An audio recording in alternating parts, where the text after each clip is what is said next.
Just want to let you lot know that if you're watching this clip on the Fozcast YouTube channel, the full episode is now available to watch exclusively on Spotify, and it's free. Come on. Right, so we're going to get into a little bit of the financials, aren't we, Tom? We're going to get into what this means for Wrexham for next season, for what they're looking to earn in the Championship, because the money goes up quite significantly, doesn't it, from League One? It does, and we'll just give a bit of context. So before the club was taken over, their revenue was 1.14 million. And then the last financial accounts, which was at the end of the last League Two season, so June 2024. So this does not include this League One season. Wow. What's revenue broken down into? Okay, generally speaking, it's matchday revenue, merch, i.e. kit sales, broadcast money, and commercial sponsorships. Yeah. All of which Wrexham's are very, very strong. But last financial year, the turnover was 26.7 million, which, just to give a bit of context, the League Two average is about 5.4 million. Wow. And then Championship, excluding the clubs which have had parachute payments, is thought to be around 22 million. So in League Two, they're outperforming Championship clubs. League Two, they've got more revenue than Championship clubs in League Two.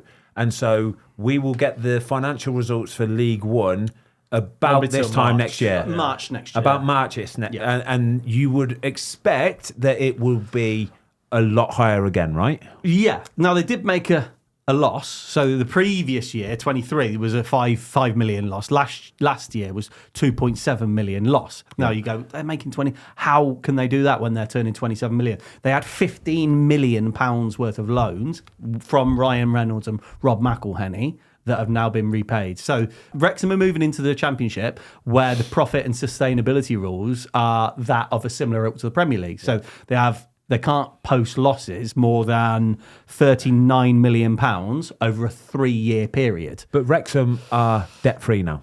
Wrexham are loan-free. Is it fair to say then, Tom, that Wrexham will possibly be the best equipped financially football team in the Championship next season? No, in terms of what they'll be able to spend, because you've got clubs to coming down with massive wealth and big turnover and parachute payments. But in my opinion, they'll have the best model. Yeah. So they'll have the best model. So they're going to be a debt-free club that revenue is massive. So if we look at those 4 kind of pillars of revenue, their match day revenue won't be that of a Birmingham, who have got their stadium twice the size. Southampton, the merch and to the be debt free, that's got to be rare, right? Yeah, it's got to be really, It'd really be rare. interesting to know if there's other teams in the Championship debt-free, don't owe any loan payments to anybody. Yeah, I'm sure there's 1 or 2. I don't know. I don't know. I haven't looked into that. But the where Wrexham will really excel is the broadcast money will be broadly similar to the others, but they have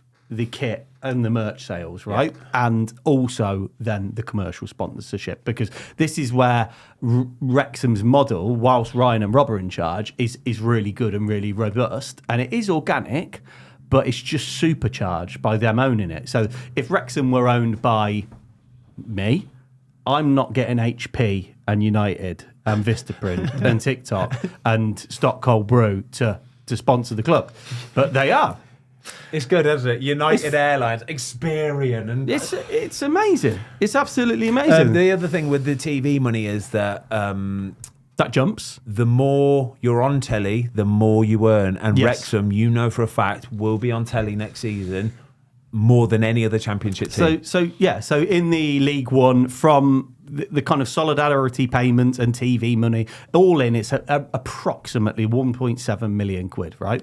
With Championship, you knew exactly how much it was straight away. It's around 9 million toes, but you straight away went, it's about 9 million. Yeah, it's because I've done negotiating bonuses before and talking about going up to that league and being like, right, this is our squad bonus, and they're like, well, what are you basing that off? I was like, well, I'm basing that off the fact that this is the commercial amount that you get in this league, and this is the commercial amount you get in that league, and they were like, oh, fair enough. Well, Ben, is that kind of unheard of for a player to be prepared in that way. Yes, that's why you want a Bentosa. That's why you need a Bentosa doing your Vegas trip and doing your player bonuses for next season as well. Because if you can come armed with all of that data and all of those details, financial documents, then they haven't got a leg to stand on, right? And in fairness to Wrexham, the players have delivered. The players have earned their bonuses. For getting promoted to the Championship this year, it's going to cost the club £2.3 million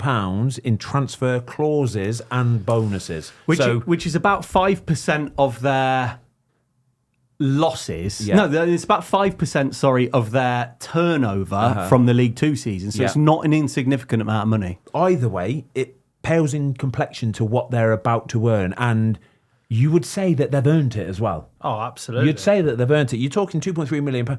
There's players in the Premier League that will have a £2.3 million kind of loyalty payment each season. Yeah, you're talking about a whole squad here. Will that be split evenly, or will it be done based on first team players, appearances? How will that work? Exactly that. It's kind of pro rata. There's going to be all of these bonuses that they've got to pay will be individual bonuses. So when a player signs, they'll say, right, if we do get promoted, you'll get a payment of X. And will it be if you play 20 games, for example? But what happens if... I've done, last 2 years, I've done they'd send me like the email and be like, right, this is what everyone's owed bonus-wise.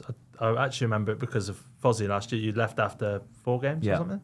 And Fozzie wasn't on the list, and another couple of people weren't on the list. And I was like, no, hang on a sec, can you alter that? We need to put them on the list. Whether people need the money, want the money, whatever, whether it's £10, £100, £1,000, £10,000, whatever, still entitled, and that's your money. So like they'd send out a list and they'd be like, right, you played, for example, 46 games. You are owed, it's split into points. It's a point system. So you've got 5, you get 5 points for a start, you get 3 points for coming on, and you get 1 point for being in the squad or on the bench. So if you start 46 games, you get 5 points for 46 games. You times 5 times 46 is 250-ish. 230. So, and then you do the same with, if people play 44 and then they come on twice, you got the 44. That's good. Good way of doing it. So that's the way, it's the fairest way of doing it possible. The only time it doesn't become fair is when you've got people that travel to every game and don't make the bench. So like you try and put in a travel point, like one of the goalkeepers, if you're in the squad, third that. choice keeper, for example, or and then obviously you've got the same situation at home, but then that'll be down to the manager's discretion, because you could have someone say who's injured and they'll be like, oh yeah, but I was in the squad at the home game. Well, I'm gonna say it's the manager's discretion. So if you weren't in the squad, it's down to him. So that's how the total's done, basically. That's how they work it all out. What do you think when you'll have a lot of people listening to this? What do you think when they will say, hang on a minute, you're talking about, and they get bonuses for that? They get an unbelievable basic wage, and now you're talking about all these bonuses. What do you say as a footballer when a fan says that? Well, of course, you need incentives, don't you? That's like your... I know everyone fans would argue that they don't. Everyone has different incentives, don't they? Some people's money, some people's wanting to the pride and security, and looking good, and the ego and all that, and the security. Of course it is, but also like everyday jobs get bonuses. So like for me, I've always asked for bonuses to be at the end of the year. So like you'll have a, not on top of that, you'll have win bonuses, won't you? Yeah. So you'll have win bonus every week, or some people have appearance fees, and I'll be like, right, can you put all that in at the end of the year, because that's my bonus. That's a bonus. That's a Brucey bonus. End of the season, pay for holiday, blah blah blah. So I don't see why you wouldn't. I mean, ultimately, if it's performance related, you're paying a bonus because you've ultimately achieved. Yeah, yeah. And you'll also have some people.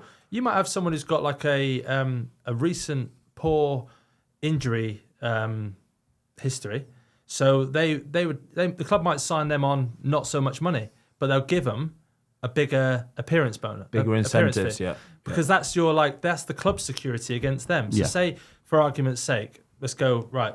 Normally, you pay someone £1,000 a week. You might go, oh, look, we're going to pay you £350 a week. But when you're fit and available and you're playing, we're going to put that up to £1,000. We're going to give you a £650 appearance fee.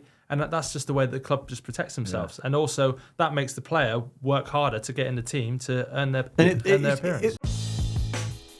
Thanks everybody for watching. We hope you enjoyed this clip of the Fozcast. If you would like to watch the full episode, it is now available exclusively on Spotify for free.